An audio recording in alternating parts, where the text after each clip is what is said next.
Prefiero ser un cerdo a ser un fascista. Canta el nombre del programa, Prohibido trabajar, Muy fan de ese eslogan. Hola, Josep Lluís, bienvenido, ¿cómo Hola, estamos? ¿qué tal? Gracias por invitarnos de nuevo. No, hombre, no, gracias a ti por venir y por acogerme en este programa que hemos hecho de urgencia. Muy Primer bien. programa con vídeo, la Muy gente bien, nos puede muy ver bien. desde YouTube Sí. si quiere. Sí, sí. Y nada, no, el encuentro no es tan alegre, porque viendo lo que está pasando en Gaza estas últimas horas, que Netanyahu ha decidido romper el alto el fuego, que tiene el apoyo de su amigo Trump, que tenemos aquí una de vuestras revistas, que yo creo que, o sea, el titular de la revista ya podría ser casi la primera pregunta, ¿no? ¿Trump es el imperialismo sin careta? Sí, sí, sí. O sea, es verdad que no hay una ruptura, digamos ahora hablando de Palestina y de Israel, ¿vale? No hay una ruptura entre la que era la política de Biden o de otros presidentes norteamericanos, pero ninguno ha hablado sin complejos, sin careta. Por tanto, yo diría que sí, que ahora tenemos un imperialismo en una fase aguda de crisis capitalista. Esto no hay que olvidarlo, es decir, estas formas de surgimiento de la extrema derecha, esta forma tan brusca de que el poder se manifiesta, lo podíamos encontrar en otras grandes crisis del capitalismo, años 30, por ejemplo, donde efectivamente los imperialismos se quitaban la careta y aparecían de alguna manera como ese poder puro que ejerce poder porque tiene la fuerza. Por tanto, porque ese es un poco por eso sí, yo diría, efectivamente, Trump es el imperialismo sin careta en una fase donde el capitalismo está en una profunda crisis. Eso hay que añadirlo, porque de alguna manera no es simplemente que por hobby se quite la careta, sino porque una agravación del sistema lleva a que el poder necesite aplicar una política mucho más dura. Y entonces se quita la careta, empieza a hablar en esa terminología mucho más dura, porque se prepara para una ofensiva. Otra cosa es lo que ocurra, pero ellos se preparan para una ofensiva. Ha empezado con despidos, con recortes, o sea, hay una ofensiva. ¿Y dirías que es más un cambio de discurso o realmente esto se va a aplicar en políticas reales? Ahora, hace unos momentos, antes de empezar la grabación, tú me decías que el gran cambio sería si se atreve a llevar marines a Gaza y a mandar sus propias tropas. Claro, ahí está o sea, él puede decir, yo esto lo voy a convertir, Gaza, en una riviera. En marinador. Eso es, se hace fotos y todo eso con inteligencia artificial. Y otra cosa es que en la inteligencia artificial sí que aceptan las personas trans. Porque esos señores, claro, no sé si se consideran hombres o mujeres, pero esos hombres con barba o mujeres con barba bailando la danza de los 7 velos no es algo que esté muy de acuerdo con su ideología. No. Pero entonces una cosa es que él lo diga y otra cosa es que es difícil imaginarnos cuando él dice, no, esto tendría que estar bajo control norteamericano. Hasta ahora el imperialismo cuando controlaba es porque tenía capacidad de un despliegue militar, de un control directo. Otra cosa es que es difícil prever que viniendo de donde venimos, que es de 2 derrotas del imperialismo norteamericano, Irak y Afganistán, particularmente la última que recordaba las peores imágenes de Vietnam, por tanto esto pesa en la conciencia colectiva también en Estados Unidos, nos imaginemos que Trump, cuando dice esto, está hablando de que es capaz, por ejemplo, de desplegar marines en Gaza. Esto es dudoso, no digo que no vaya a ocurrir, pero es dudoso que esté en condiciones de poderlo hacer. Otra cosa, entonces, palabras, es evidente, son muy bruscas las que utiliza, son muy provocadoras, Otra cosa es si la puede o no acompañar de los hechos, que va a depender sobre todo de la capacidad de freno que el pueblo norteamericano en primer lugar y el resto de pueblos del mundo sea capaz de poner freno a todas esas barbaridades que hemos escuchado, ¿no? Quiere ocupar Panamá, el otro Groenlandia, amenaza a Canadá, no sé qué. O sea, bueno, de alguna manera todo esto, vamos a ver lo de la inmigración, pero han empezado a haber movilizaciones con el tema de inmigración. Es verdad que ha detenido a un compañero palestino en la Universidad de Columbia, de los principales referentes de la lucha estudiantil en solidaridad con el pueblo palestino. Pero es verdad que han habido movilizaciones muy importantes en Nueva York, en distintas universidades de solidaridad. Entonces, está por ver hasta dónde va a poder llegar. Yo lo dejaría ahí porque creo que prefigurar si sí o si no ya sería entrar dentro de especulaciones. Él va a un choque mucho más agudo de la lucha de clases. Otra cosa es que lo pueda aplicar, porque eso quiere decir que si él avanza, alguien retrocede. Esto es así de claro. Sí, y también hay como, o sea, Trump yo creo que genera mucha incertidumbre, porque a veces, o sea, creo que lo decían, Trump dice una burrada por la mañana, la corrige a media tarde y la matiza por la noche. Entonces no sabes hasta qué punto su violencia es discursiva o realmente tiene intención de llegar mucho más allá. Claro, el tema es que el cambio brusco hace que incluso un sector de la propia, digamos, oligarquía o multinacionales, hombres de la propia oligarquía norteamericana, lo vea con recelo. ¿Por qué? Porque de momento estamos viendo, por ejemplo, la caída en bolsa de las acciones de las empresas norteamericanas. Estamos viendo los problemas que está teniendo con una subida de la inflación. Estamos viendo que incluso en 3 meses la Reserva Federal ha declarado que como siguen así van a entrar en una recesión profunda. Se habla de recesión, se habla además de un término aún mucho más preocupante para los sectores poderosos, que es no solo recesión, sino estanflación, que es cuando se combinan dos factores que habitualmente están por separado, que es cuando hay recesión no hay inflación, cuando hay inflación no hay recesión, y cuando se combinan los dos factores es cuando hablamos de la estanflación. Y lo que está pasando en Estados Unidos se acerca más a esta situación que vimos en los años 70, las hemos visto en algún momento de la crisis del capitalismo y las consecuencias que esto ha tenido. Por tanto, hay un sector de la propia alta burguesía norteamericana que mira con mucho recelo. Ha habido, por ejemplo, la mayor fuga de capitales de Estados Unidos, de la bolsa norteamericana, de la historia en este periodo. O sea, estamos hablando de una situación que un sector también de la burguesía norteamericana mira con mucha preocupación porque puede pagar un precio político muy alto. Claro, y también lo que estamos viendo en contraposición, que creo que esto tampoco se había visto nunca, que el capital que se deja de perder en los mercados americanos está llegando al europeo, sobre todo. Claro. Una parte de ese capital está fluyendo a Europa. Entonces vas viendo un poco otra parte valor o a otros puntos, ¿no? Pero en todo caso es verdad que este flujo, cercanos a la toma de presidencia de Trump, había habido flujo contrario. El dólar se había reforzado, había habido un flujo de capitales esperando que Trump efectivamente entraría con liberalización a saco, etcétera. O sea, aquí, ¿no? Hacer dólares sin ningún freno y demás. Lo que pasa es que la realidad ha provocado el flujo inverso. De manera que, por ejemplo, todo el alza del dólar que se gesta durante todo el proceso de ascenso de Trump a la Casa Blanca ha vuelto al punto inicial. ¿Por qué? Porque hay dudas.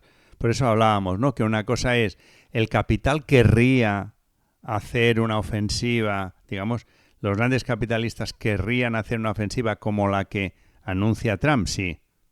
Otra cosa es el coste político que puede tener una ofensiva de ese tipo hace que toda la burguesía hoy esté de Trump.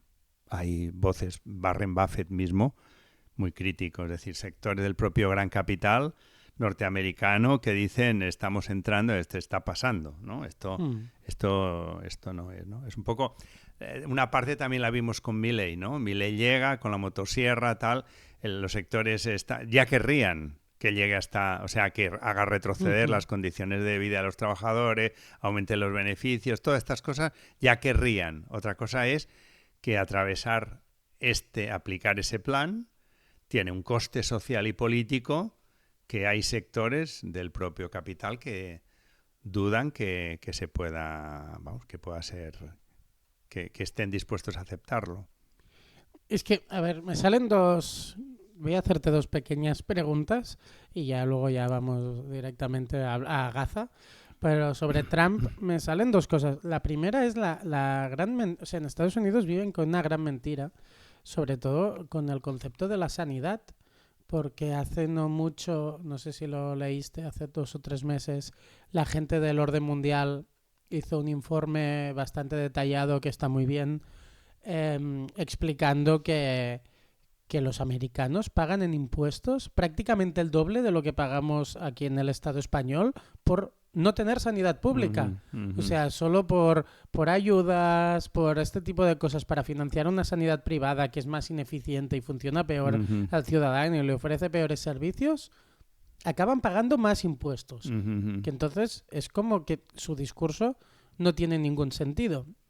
Y también relacionado con esto, y la otra pequeña pregunta antes de ya irnos a Gaza, es, claro, esta deflación más recesión, claro, puede hacer que el gobierno de Estados Unidos pierda poder económico. Esta ya es casi como una pregunta que le haces a un futbolista, que solo quieres que te conteste sí o no. No, pero, o sea, puedes matizar lo que quieras, ya sabes, Josep Lluís. Sí.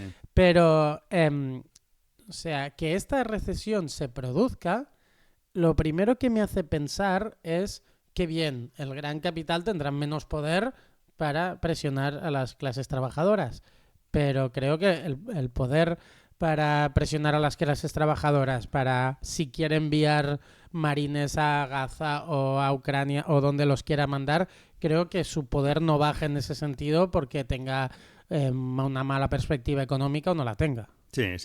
O sea, yo creo que aquí, por partes, un poco en lo que decías, ¿no? Uno, altos impuestos no quiere decir altos beneficios sociales, ¿no? Pueden ser que gran parte de estos impuestos sirvan para mantener, por ejemplo, un ejército enorme, por ejemplo. Como en ¿no? Estados Unidos, Como en ¿no? Estados Unidos, por ejemplo. Es decir, que la gente pague más no quiere decir que le devuelvan en forma de servicio público esto, por tanto, primera cuestión que coincide con lo que tú decías, es decir, pagan quizá el doble, no tenía la cifra, pero puede ser, y en todo caso no reciben en términos de salud, y yo diría incluso de educación, ¿vale? La educación también está fatal ahí. Por eso digo, que no reciben en forma de servicios públicos el equivalente del esfuerzo recaudatorio que hace el Estado. ¿Por qué? Porque el Estado tiene otras prioridades, por ejemplo, mantener un ejército enorme. Segunda cuestión, lo que decías de la sanidad. Esto realmente hay un movimiento de científicos, hubo manifestaciones importantes en Estados Unidos, porque hay un recorte generalizado en todo lo que son presupuestos científicos de investigación y demás, coincidiendo con el inicio de una epidemia que hubo en Estados Unidos. Ahora hará un mes, una cosa así. Entonces, alarma. ¿Por qué? Porque justamente es un poco como lo de Mazón, ¿no? Que él llega y dice, primero que recorto, pues mira, todo esto de prevención, de aquí no sé qué, va recortando y muy poquito después viene una dana donde todos los mecanismos de prevención que él ha recortado, porque servicios públicos, pues no sé qué, no sé cuánto, hay que recortar tipo Musk y tipo Milei, ¿no? Que todo esto sobra, porque esto, ¿no? Vamos a... Sí. Entonces, resulta todo que... esto sobra para ellos, que quede claro. O sea, claro. para mí no sobra, para mí falta, y para ti también, me imagino.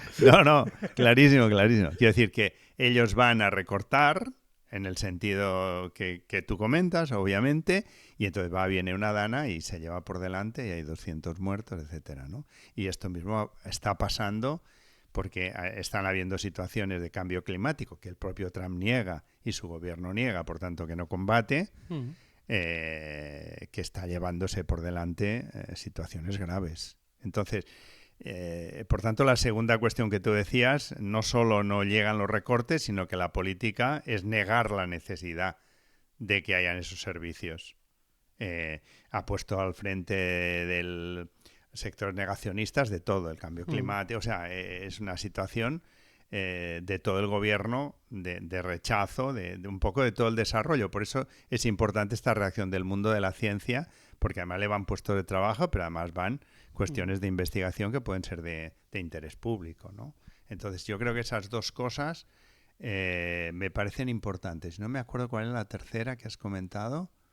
No, a ver si la la mala situación económica podía hacer que no tuvieran fuerza económica como para poder mandar tropas a Gaza. Ah, bueno, no, yo yo creo no que no, pero no. prefiero preguntártelo Sí, porque no, ante el no, pequeño duda... sí, yo creo que no hay proporción entre el gasto militar y el gasto de que supondría una intervención en Estados Unidos como para decir la crisis no se lo permitiría, ¿no? Además, yo creo que aquí en algún momento podríamos analizarlo porque estamos viendo una evolución en los años 30 o en un momento determinado, la Gran Depresión de los años 30 hace que una forma de paliar hasta los efectos económicos y mantener actividad hasta incluso de los sectores de gran capital es la transformación en economías de armamento.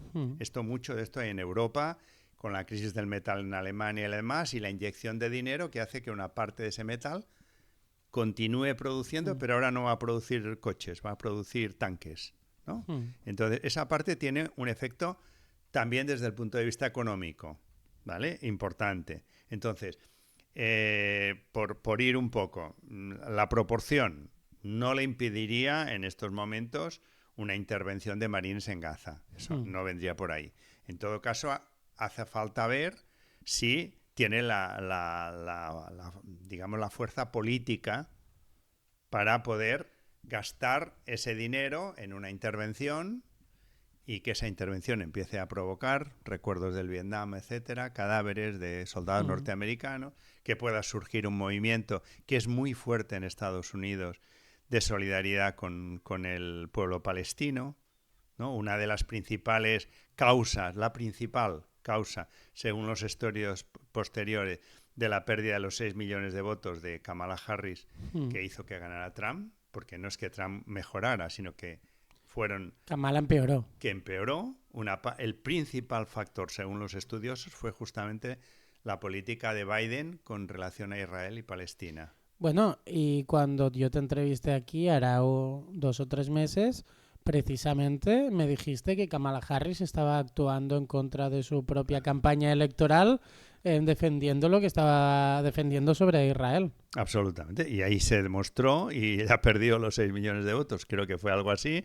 Y luego los estudios demostraron que no se creía que el primer factor, se creía más que era la crisis económica, la situación de... No, se creían que eran otros... No, el primer elemento, según los estudios posteriores, es que fue sectores de juventud, sectores que pueden tener su conexión con el mundo... digamos, musulmán, árabe, etcétera, que hay en Estados Unidos y que tradicionalmente votan demócrata y no votaron demócrata. Entonces, ese coste que ya vemos que existe cuando las universidades... O sea, esa solidaridad que dentro del pueblo norteamericano, vamos a ver si es capaz, digamos, de un operativo de este tipo, ser capaz de alguna manera, no hacer caso o enfrentarse en primer lugar a su propio pueblo, que le va a decir, con nuestros soldados no, esta no es nuestra guerra, solidaridad con los palestinos, etcétera. Como por ejemplo lo han dicho los judíos, que el otro día le ocuparon la torre a Trump, ¿no? Ayer o antes de el lunes puede ser que fue. Sí, bueno, no sé cuándo fue. Sí sé que hubo casi 100 detenidos. Sí. Y eran judíos que con el lema que es con el que judíos, se estamos... A ver, no quiero cagarla porque yo en estos matices de diferencia, de mini diferencias religiosas, eran ortodoxos, de los que, bueno, al menos los que yo vi, que iban con el rulito y todo eso. Habían de ellos y habían, digamos no sionistas, ¿no? Judíos no sionistas. No sionistas. Y pro-palestinos, en este sentido de que identifican. Entonces, dentro de la identificación de que están con los palestinos, hay dos. Un movimiento más laico que dice, hombre, yo no puedo permitir que a otro ser humano, no sé, ¿no? se le esté con un genocidio como está haciendo Israel, y otro sector que lo hace en función de la lectura, que efectivamente son sectores ultraortodoxos, y hay algún rabino norteamericano que realmente sus discursos son interesantes, porque lo que hace es la lectura bíblica de cómo el pueblo elegido, que en este caso son ellos, no puede actuar sobre los otros pueblos con esa... no puede provocar genocidio. Entonces, desde la religión llega a la misma conclusión, que es denunciar el genocidio del gobierno Netanyahu y el Estado de Israel. Y la complicidad, obviamente, de Estados Unidos. Esto existe, se ha demostrado, hay capacidad de movilización, veríamos si cualquier operativo que fuera más allá sería capaz, en primer lugar, de enfrentar las movilizaciones del pueblo norteamericano. Dos reflexiones y ya nos vamos a ponernos al día sobre Gaza. La primera es que si pensamos y asumimos, y así es como pienso yo, que el capitalismo básicamente es una estafa a nivel global, lo de la sanidad en Estados Unidos me parece el sumum de las estafas. O sea, pagar el doble de lo que pagas aquí en impuestos para financiar a unas empresas privadas que el único objetivo que tienen es lucrarse y no cuidar de ti, me parece una gran estafa. Y la segunda cosa, que es una reflexión sobre Estados Unidos, pero para mí se equivale a todos los países, y voy a pedir perdón antes porque no me sale una expresión mejor, y pido perdón porque sé que es una expresión machista, pero yo creo que la gente de Estados Unidos son buena gente, pero sus dirigentes son unos hijos de puta. Y eso me pasa con la mayoría de países del mundo. Claro. Sí. Y yo que he ido a Estados Unidos un par de veces, la gente no son unos genocidas que aplauden que mueran niños. No, al contrario, pueden ser buena gente, pero pueden ser buena gente que está manipulada porque precisamente donde más importancia y más fuerza tienen los medios de comunicación es allá en Estados Unidos. Sí, yo creo que, igual que no diré, o sea, el Estado de Israel está ejerciendo un genocidio y los judíos no tienen ninguna, digamos, son como nosotros, como Sí, cualquiera, ¿sabes qué quiero decir? Los nazis hicieron un genocidio y los alemanes pues son como nosotros, ¿me entiendes? Sí. Franco o lo que sea y la gente, ¿sabes qué quiero decir? Que o Pues podemos Franco lo mismo, o sea, lo mismo, por eso digo. ¿cuántos una cosa, muertos hay en el Valle de los Caídos? por eso, que una cosa es el régimen y no diré el pueblo español, pues diré, no sé, Videla fue un genocida. Y no quiere decir que los argentinos... Quiero decir, ¿sabes lo que quiero decir? Que en ese tema, yo lo de los norteamericanos, creo que como tantos y tantos pueblos, que en un momento de habría que... Ahí nos llevaría un tiempo explicar por qué llegan a votar una alternativa. También en Alemania se terminó votando Hitler, o yo qué sé, o Milei ha ganado las elecciones. O sea, Meloni en Italia ganó las elecciones. Entonces... Una cosa es la explicación política de por qué en un momento determinado una opción de extrema derecha gana en un lugar determinado y la otra cosa es identificar que todo el mundo que ha votado Meloni es como en la época de Mussolini, que no, o ¿sabes qué quiero decir? O todo el mundo que ha votado Trump son fascistas o son no sé qué. No, yo creo que eso no es así, ni son genocidas, no es así. Quiero decir que hay explicaciones que permiten ver lo que está ocurriendo en Estados Unidos, lo que ha ocurrido en las zonas donde cayó toda la zona industrial y ahí cómo han conseguido introducir todo el mensaje de odio hacia la inmigración y como en otro lugar, o sea, hay una explicación. Por eso tenemos instrumentos para enfrentar esa política de la extrema derecha que avanza en todo el mundo, porque identificamos cómo está entrando en sectores, porque entra en sectores. Aquí en los barrios hay una parte de entrada de Vox. Y eso no quiere decir que en el momento en que entra Vox ese barrio se convierta en... No, quiere decir que ellos manipulan, lo que tú dices, ¿no? Manipulan elementos, identifican con mucho dinero detrás, es decir, que en estas entradas de la extrema derecha no son cuatro, digamos, pringaos como nosotros, que te vas currando aquí, no, hay mucho dinero detrás, porque es un sector del gran capital. Entonces, ese operativo... digamos, de contaminar, de evitar que las contradicciones sociales te reboten a ti y las puedas hacer que reboten pues los hombres contra la mujer, que estas mujeres que están tomando, ¿no? La parte de la explicación de Trump. Bueno, la islamofobia, todo este tipo de señalamientos. El inmigrante, el no sé qué, tal. O sea, podemos ir intentando que los de abajo se terminen enfrentando. Pero nunca como ahora se ha visto que el gran capital, porque Trump toma un gobierno del gran capital, pero no como siempre se ha utilizado en el marxismo, que es un gobierno que lo controla el gran capital desde la sombra, pero que normalmente son políticos. No, ahí estamos viendo a los directos jefes del gran capital que están tomando las riendas en estos momentos de una ofensiva. El hombre más rico del mundo es quien está haciendo los recortes en el gobierno estadounidense ahora mismo. Quiere decir que no, esta situación que no es normal, no es habitual, demuestra que efectivamente la extrema derecha, lejos de ser una forma desviada, no, es un sector del gran capital, no es así, aquí en todo el mundo, que utiliza o no tapaderas como aquí Abascal o Vox, que son tapaderas, pero detrás están estos sectores poderosos de la burguesía Detrás de Vox internacional. está el Corte Inglés, Iberdrola, Endesa, todo este tipo de empresas, que no es tan difícil que la gente lo busque. Puedes buscar en Google y vas. Pues, mira, para entrar ya con el tema de Israel, es que no me gusta decir el tema de Israel. Parece como que lo levificas, ¿sabes? Como que sea algo más leve lo que está pasando, el genocidio que perpetra Israel. Mira, ayer justo hay un podcast catalán que a mí me gusta mucho, que se llama La Riota, y entrevistaron a Artur Mas, el expresidente, que bueno, creo que tú y yo tenemos la misma opinión de él, el señor Recortes. Estuvo bastante de cachondeo y de buen rollo y entrando bastante al trapo y bien, divertido y tal. O sea, no hay que negarle que es un tipo que tiene el don de la palabra y que lo ejerce bien. Aunque sea para manipular, lo tiene. ¿Qué pasó? Cuando le sacaron la última pregunta del programa, le preguntaron sobre Israel. Y ahí es cuando se puso serio y mientras que en el resto de momentos, pues si tú le decías una cosa, él te lo llevaba por otro lado, no sé qué.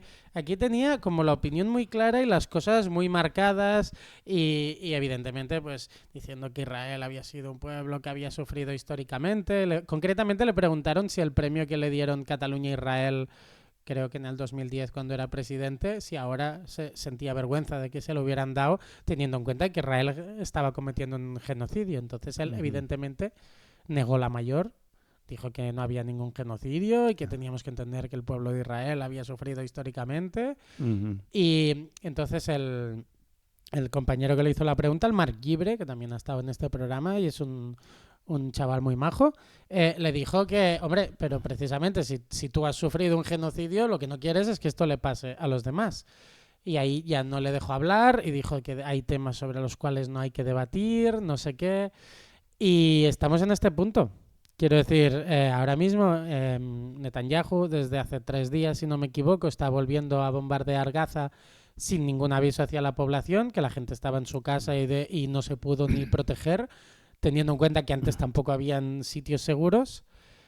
Y parece que la cosa vuelve a empezar. Sí. Nosotros hablamos justo al día siguiente con compañeros del norte de Gaza, con el que estamos manteniendo toda una campaña de solidaridad y demás, y había sido terrorífica la noche, porque además empezó a medianoche, sin ningún tipo de aviso, lo que tú decías. Que lo del aviso, lo que también dices tú, no es que el aviso te permita no sé qué, pero es verdad que la gente estaba durmiendo y a partir de un momento empieza a caer una lluvia de 400 y pico muertos en cuestión de horas. Es una cifra que pocas veces hemos visto a lo largo de este genocidio, digamos, en cuestión de horas. Entonces, realmente hay una situación de... Bueno, ellos nos mandan el mensaje, nos dicen que, bueno, lo que están viviendo, toda la tensión que ha generado, digamos, no quiere decir que nadie... O sea, todo el mundo sabía que había mucha fragilidad en el alto el fuego, por llamarle de alguna manera. Es decir, había una presión de un sector del gobierno. Hay que todo esto también verlo en clave interna israelí, ¿vale? Los equilibrios del gobierno. Y necesitaba la entrada de Ben-Gvir, de terminar de estabilizar para aprobar presupuestos. Había una situación... Ben-Gvir, yo ahora mismo no sé, me imagino que son de ultraderecha. La ultraderecha que se fue cuando se firmó el alto el fuego. O sea, cuando se firma el alto el fuego... Ni sabía que se habían ido. Sí, uno de los partidos de extrema derecha se separa del gobierno en protesta contra el alto el fuego, diciendo que es una concesión, que hay que seguir la guerra y demás. Acabó de entrar, ayer regresa al gobierno. Es decir, ayer vuelve de nuevo al gobierno porque como se acaba el alto el fuego, ya él vuelve al gobierno, ¿vale? O sea, este lapsus ha estado. Entonces... Bueno, es evidente que ese equilibrio interno necesario para aprobar ahora presupuestos, para frenar las declaraciones de acusaciones muy graves que hay contra Netanyahu por corrupción y por incluso a varios asesores de él que se ve que han recibido dinero de Qatar y bueno, hay toda una historia ahí turbulenta. Digamos, el equilibrio interno en Israel también le empuja a Netanyahu a tomar una decisión y es, bajo la guerra todo se calla. Entonces, él mismo paraliza su declaración, que tenía que hacerla esta semana, porque ahora estando en guerra, pide un tiempo y el juez, obviamente no, entre nosotros, ¿vale? Sí. Se lo cede, ¿vale? Y, por tanto, vuelve a aplazar sus declaraciones que tenía que hacer esta semana. Es por corrupción, ¿no? Sí. Es por corrupción. Es por corrupción. Qué sorpresa. Que un Chenochida también robe, ¿eh? Claro. No. Entonces, hay que leer una parte de lo que ha ocurrido en esa clave. Otra parte es cierto que desde el primer momento se veía y de alguna manera la llegada de Trump confirma que va a tener carta blanca, es decir, que puede volver. Ahora, todo el mundo dice, militarmente estamos donde estábamos. Es decir, cuando Israel firma el alto el fuego es porque ninguno de los 3 objetivos que se había fijado 15 meses antes, cuando empezó el ataque sobre Gaza, los ha conseguido. A la vez esto manda un mensaje muy potente también, que era la manifestación de ayer que vimos en Tel Aviv, que enorme también, de los familiares, porque ahora manda un mensaje, es decir, si en 15 meses que he estado atacando no he conseguido liberar a nadie, y la única manera que hemos visto de liberar a alguien ha sido con el acuerdo de alto el fuego, si ahora me lo salto, como me lo acabo de saltar, está claro que el mensaje que manda a las familias, también israelíes, es que de ahí no van a salir vivos los rehenes. Es decir, no hay condiciones, porque en 15 meses no lo ha conseguido, porque ahora sí. ¿Vale? Entonces, esto reactiva de nuevo una división interna que Papé, que hace poco estuvo aquí en Barcelona presentando un libro, explica cómo esa ruptura que dice es el inicio del colapso del Estado de Israel. ¿Por qué? Porque ha habido una ruptura entre el Estado de Israel y el Estado de Judea. Entonces él explica cómo quien cree que el proyecto del Estado tiene que ser un proyecto teológico, ligado a lo religioso, no sé qué, es decir, la vuelta al reino de Judea, ¿vale? En el sentido bíblico del término, que tiene que ver con Ben-Gvir, con todos estos sectores de extrema derecha, con los colonos y todo esto, rompe con el proyecto que hasta ahora había sido predominante, que era un proyecto, digamos, más europeo, la formación del Estado de Israel, con muchas veces gestionado directamente por partidos laboristas, que igualmente era sionista, igualmente era antipalestino, pero era un modelo distinto de proyecto de Estado. Entonces él dice, esta ruptura que se está produciendo es el principio del final, porque esto ya no se va a sostener, que es la explicación de Ilian Papé de alguna manera de lo que estamos viendo. Entonces, es verdad que momentáneamente restabiliza el gobierno y va a permitir que apruebe sus presupuestos, por tanto que no caiga el gobierno, que no hayan elecciones anticipadas, pero digamos a medio término, siguiendo un poco al propio Papé, profundiza esa escisión, esa ruptura, él dice irreversible, dice Papé, de la sociedad israelí y del enfrentamiento entre los dos sectores. Ayer los veíamos enfrentados en la calle y vamos a ver esto que también juega en el tema de Gaza. Es decir, lo que pasa en Gaza, dicen, bueno, lo que pasa en Gaza son cuántos aviones atacan, cuántos misiles, cuánta gente y cómo la gente resiste. Esto es verdad. Pero esta es una pequeña parte del tema. O sea, lo que pasa en Gaza tiene que ver también con lo que está pasando en Tel Aviv, con lo que está pasando en Washington, lo que pasa en Nueva York y lo que pasa en Barcelona, en los otros sitios. Es decir, el tema... Que ayer hubo grandes manifestaciones aquí también. Muy importantes. Ayer, además, sorpresivamente no, porque no fue una sorpresa, pero es verdad que que habían bajado un poco y estábamos un poco preocupados, porque habían bajado un poco, claro, tantos meses, cada mes salida, manifestaciones y demás, y habían bajado un poco. Y la de ayer fue impresionante, porque este sentimiento no se ha perdido. Una cosa es que hay inercias que cansan, y otra cosa es que lo que está ocurriendo es tan brutal en Gaza de nuevo, que ha provocado que todo ese sentimiento de solidario vuelva a salir. Aquí la manifestación fue muy importante ayer.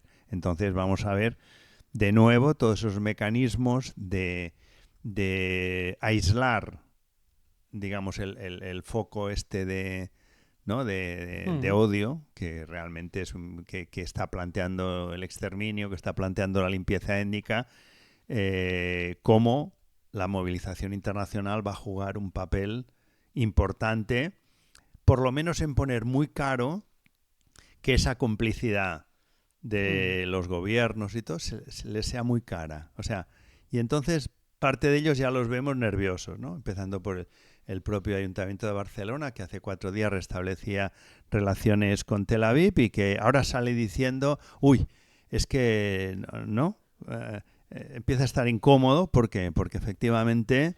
Bueno, el PSOE siempre con Israel es un pasito para adelante, un pasito para atrás. Sí, sí. Ellos quieren hacer un pasito para adelante, pero ven que la sociedad no quiere que hagan ese pasito para adelante, así que hacen el pasito para atrás. Bueno, entonces eso también juega en el futuro. O sea, el futuro, una parte se dibuja porque la resistencia palestina es increíble, o sea, la capacidad de recomponer, digamos, la vida entre tanta muerte como siembra Israel en Gaza y como vuelven al norte y vuelven a vivir, o sea, la lucha por la vida está demostrando, y la resistencia del pueblo palestino es un factor, y el otro componente va a ser, aparte de la solidaridad internacionalista, que va a volver a tener un peso determinante. Antes has hablado tú de Kylian Mbappé. Quiero hacer un matiz para subnormales como yo. Las primeras veces que me decías Kylian Mbappé, yo no sabía quién era y escuchaba Kylian Mbappé. Te lo tengo que confesar, te lo confieso ahora. Después, ahora que ya sé quién es y he leído un poco sobre él, pero quiero decir que es Kylian Mbappé, con 2 P's entre la A y la E. O sea, P-A-P-P-E. Sí, lo digo por si alguien lo quiere buscar, les ayudamos un poco, porque muchas veces decimos, a mí me pasa. Sí. Mira, esta semana, no sé si conoces, hoy estoy hablando mucho de podcast en catalán, pero ¿conoces el podcast La Sotana? No. El podcast La Sotana es un podcast de fútbol, pero que hablan de todo un poco. Y esta semana han traído a Xavi Aldecoa. Claro, Xavi Aldecoa habló de una zona de África que a mí me parecía fantástica.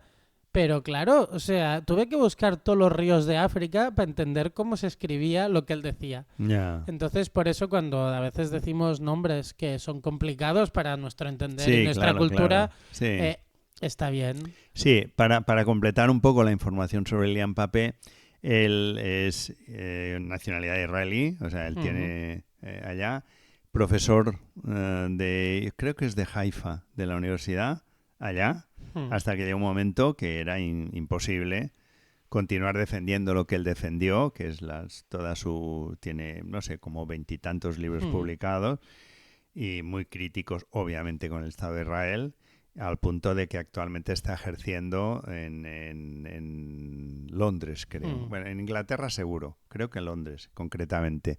Y ahora hace poco estuvo aquí porque ha presentado un último libro sobre una pequeña historia, no sé cómo le llama exactamente, no lo recuerdo, pero lo estuvo presentando aquí en Barcelona en una gira de presentación del libro. Entonces, esa idea de que se está en un punto irreversible, que puede ser muy dolorosa la resolución, pero que en ese punto de inflexión empiezan a aparecer los elementos que pueden llegar al colapso. Él utiliza esta palabra del Estado de Israel.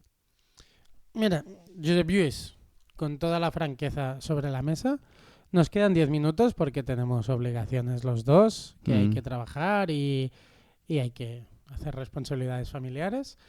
Y entonces quería preguntarte sobre si vais a mandar otro convoy de ayuda a Gaza, que nos cuentes un poco la gente cómo se puede añadir y un poco si quieres poner sobre la mesa 4 puntos claves que a la gente le ayuden un poco a entender, sea un poco por qué se ha retomado estos ataques por parte de Israel, porque al final tengo que confesar que no lo he buscado, pero tampoco veo que haya habido como grandes motivos para romper la tregua por parte de Israel, sino simplemente es casi como un capricho de Netanyahu.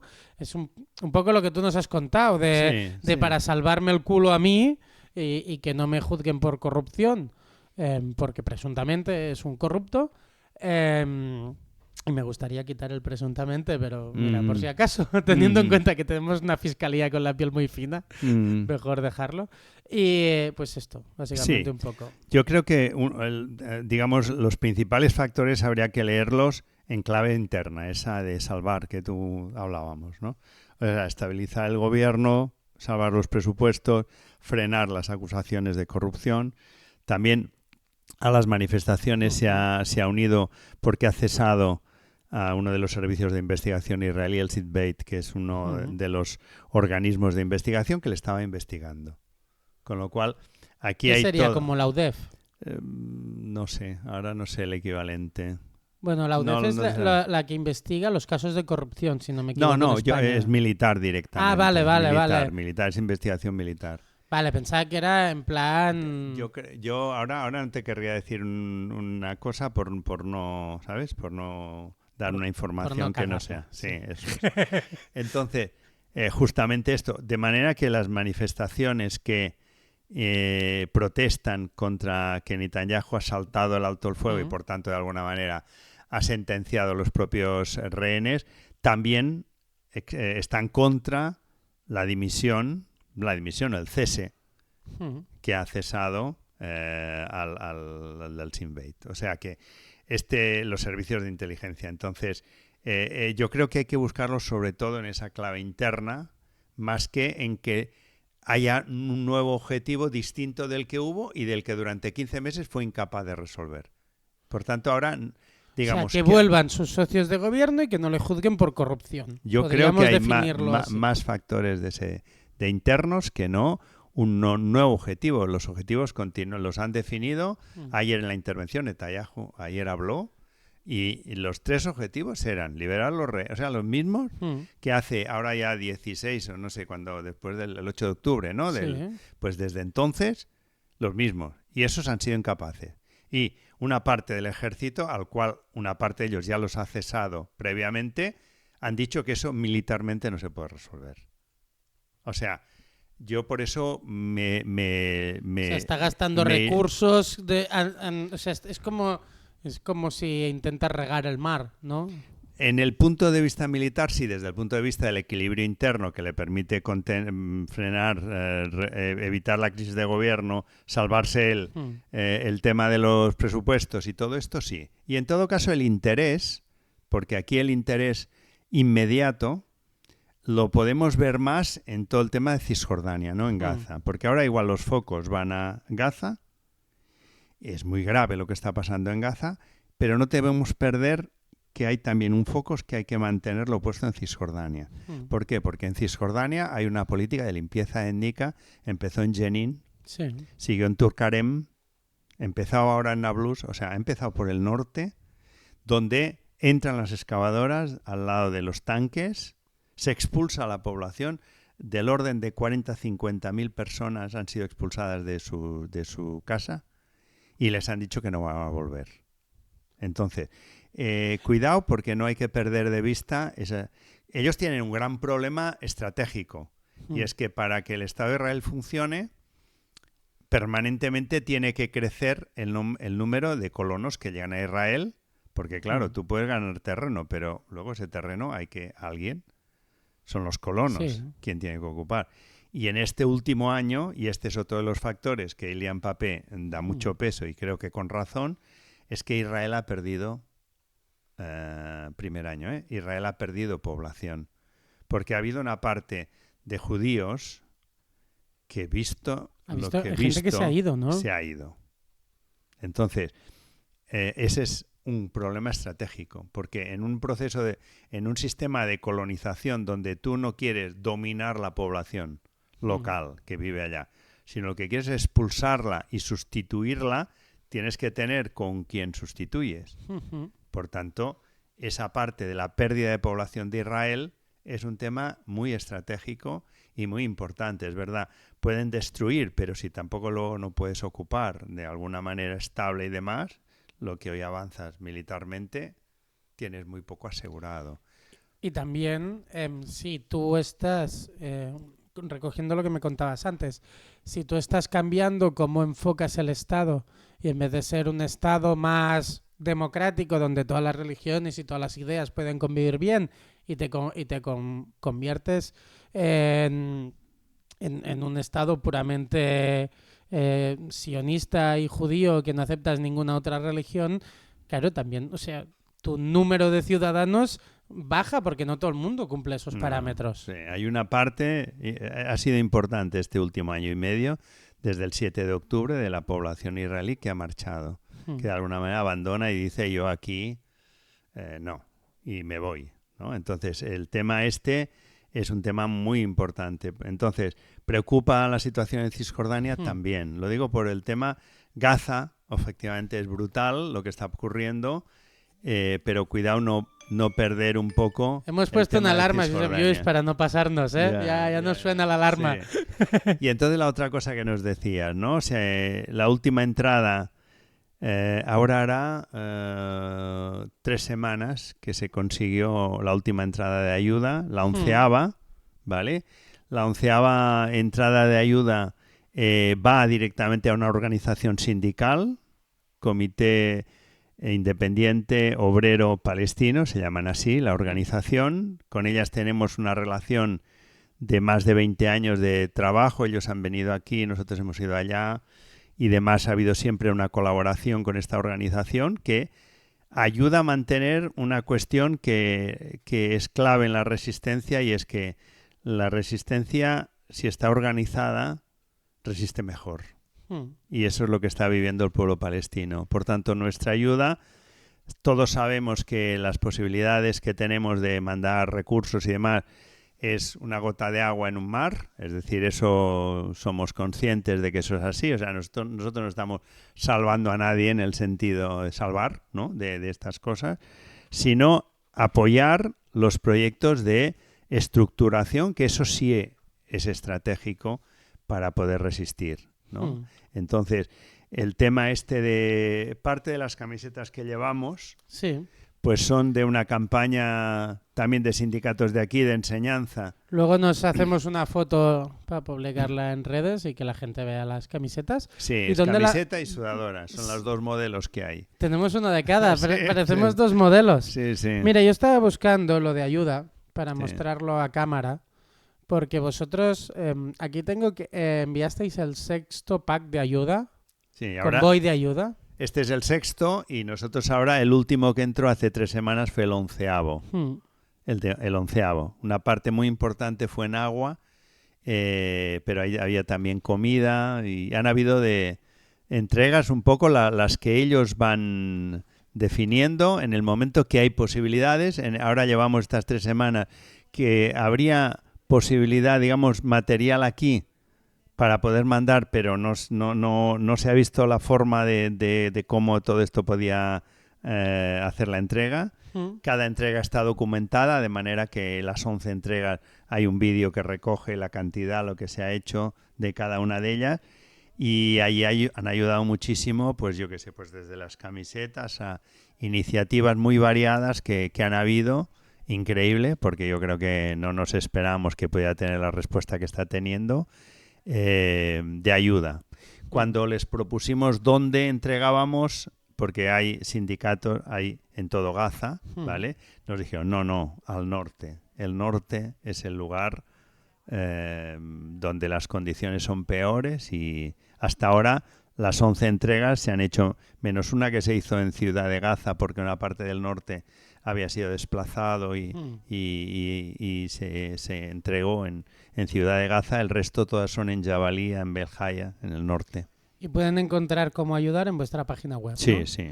Lo digo porque ahora he puesto aquí vuestra revista para que la gente viera cómo mandáis la ayuda y también vuestro contacto, pero Igualmente lo voy a poner en los comentarios del vídeo y del audio por si la gente quiere ayudar a Gaza, concretamente al norte de Gaza, a Jabalia, ¿era? Sí, bueno, todo el norte, ¿eh?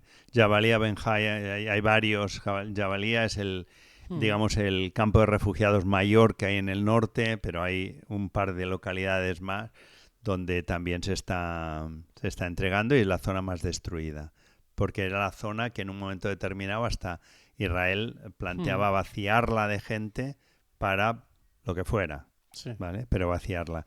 Y toda esta gente en el momento del alto el fuego vuelve, en estos momentos calculan ellos, que puede haber alrededor de 400-500 mil personas que han vuelto al norte, que es una zona absolutamente de ruinas.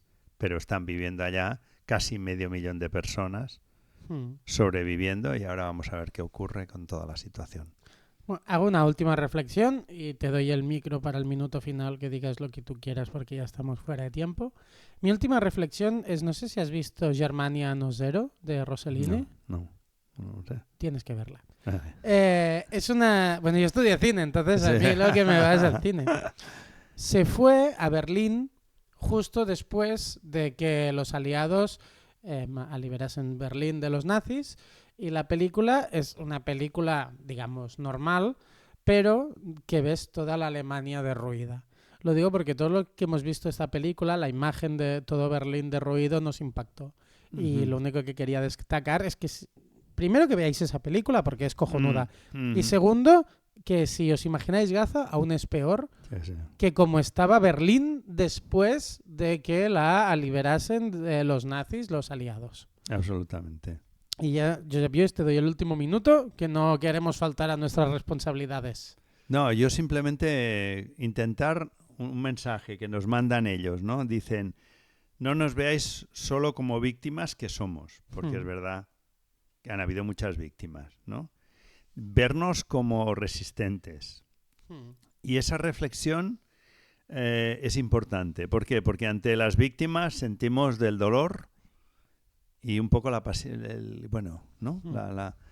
Y cuando ellos dicen, no, nosotros resistimos, es cuando a ti te dan una oportunidad y te emplazan a que tú formas parte de esa historia.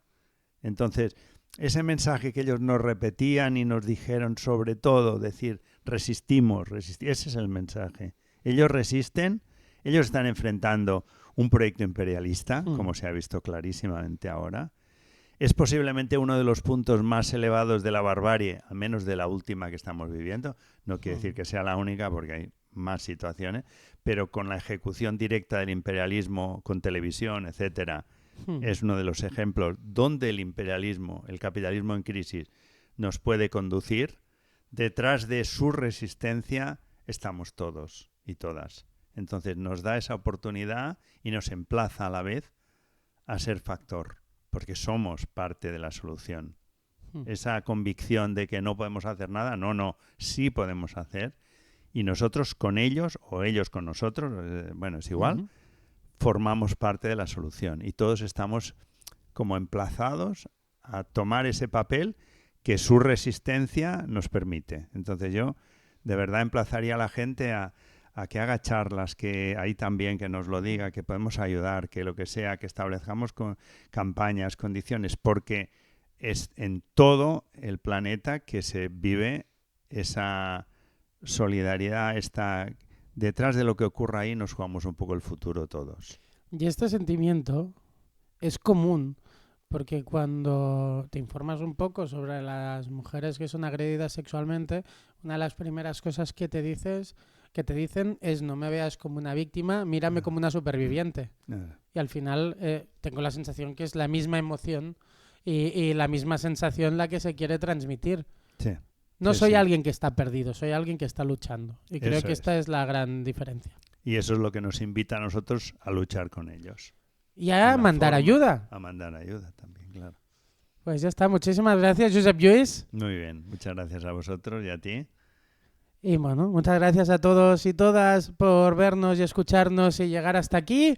Esperemos que si queréis ayudar con alguno de los convois de ayuda que Josep Lluís y Lluita Internacionalista mandan a Gaza, sepáis que en el comentario, en la descripción del vídeo y en la descripción del audio tenéis la página web con acceso a la información por si queréis ayudar, que cualquier ayuda es buena, ya sea desde comprar esta camiseta como he hecho yo, o mandas 5 eurillos, o si puedes sea. un euro. Sí, sí. O sea, Sí, absolutamente. que como decía mi padre, un grano no hace granero, pero ayuda a su compañero. Ahí. Muy bien, muchas gracias. No, a ti. Pues ya está. Próxima. Gracias. ¡Areu, areu! Adeu. La mayoría trabajaremos hasta que muramos. Prohibido trabajar.